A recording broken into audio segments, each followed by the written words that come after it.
That left a vacancy at Washington. Jedd Fisch is going to fill that. He had such a successful run at Arizona. And to be fair, there were questions about Jedd Fisch. He's coached everywhere. And candidly, he's always been in the mix for jobs, actively pursuing just about any job out there, which to each his own, and give him a lot of credit because he was able to land at Arizona, in particular, in I would say a place in time or history that was not a good one at Arizona.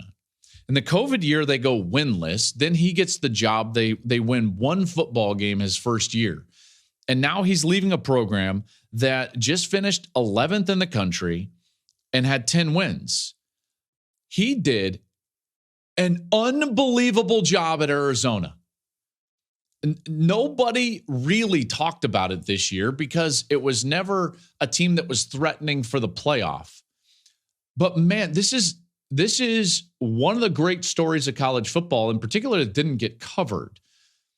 He loses his quarterback early, and then Noah Fafita comes in, this young kid, and starts playing unbelievable. And they win 10 games. They beat Oklahoma in the bowl game, 11th in the country. And so Jedd goes to Washington, and this makes a ton of sense, not only for him, but also for Washington.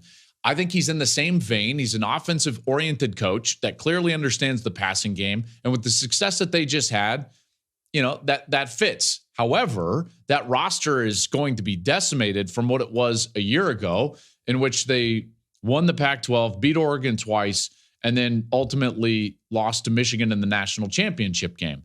It's going to be totally different. But Jedd Fisch doesn't care because he just took over a winless program at Arizona and built them into a team that was 11th in the country and won 10 games. Guy can coach. So he gets into now the Big Ten. He gets to a spot that I think is probably a little bit more advantageous for him. And he's not worried about what that roster is going to look like. So in a lot of ways, this is a win-win. I know Husky fans are going to be disappointed with what transpired over the last couple of weeks. Ever since, the Sugar Bowl, really, you beat Texas and then you lose to Michigan, you lose your coach. All those guys are going to be walking out the door.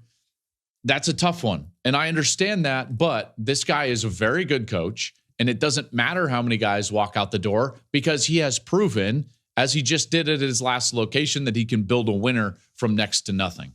So Jedd Fisch to Washington makes a lot of sense. Really a fan of that hire, and they'll move forward with him. Thank you for watching the Joel Klatt Show YouTube channel. And if you liked this clip, make sure to like it and subscribe to the channel, and you can stay up to date on all of my college football coverage.